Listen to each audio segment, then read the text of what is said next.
আসসালামু আলাইকুম এভরিওয়ান, সবাই কেমন আছেন? আশা করি সবাই ভালো আছেন। আমিও ভালো আছি আলহামদুলিল্লাহ। আমি আজ তৈরি করব কাচকি মাছের বড়া। এই বড়াটা খেতে যেমন মজা তেমনই বানানো খুবই সহজ। ঘরে থাকা উপকরণ দিয়ে এই কাচকি মাছের বড়া বানানো সম্ভব।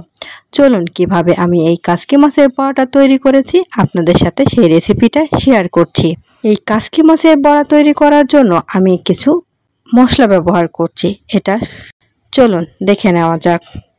আমার এই কাচকি মাছের বড়া তৈরি করতে লাগবে প্রথমে মরিচ কুচি, 1 চামচ মরিচের গুঁড়া, লাল মরিচের গুঁড়া, 1 চামচ হলুদের গুঁড়া, 1 চামচ জিরা এবং ধনে গুঁড়া। আরও লাগবে এখানে স্বাদ মতো লবণ, কালো জিরা এবং পেঁয়াজ কুচি। এখানে নিয়েছি কাচকি মাছ, আরও নিয়েছি আলু কুচি। এবার আমি একটু আতপ চালের গুঁড়া মিক্স করে নিচ্ছি যাতে এই কাচকি মাছের বড়াটা অনেক মুচমুচে বা ক্রিস্পি হয়।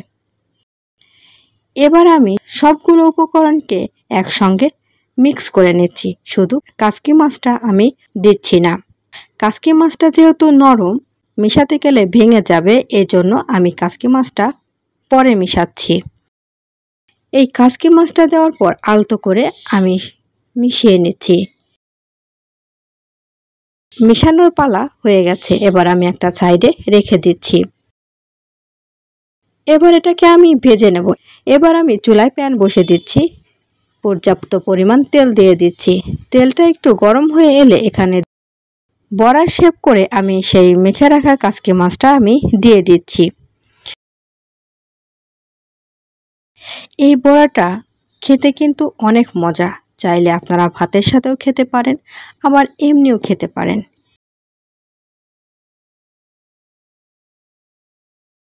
দিয়ে 2 মিনিট এই পাশ ভেজে অপর পাশটাকে আমি উল্টিয়ে দিচ্ছি। এই বড়া ভাজতে খুব একটা সময় লাগে না।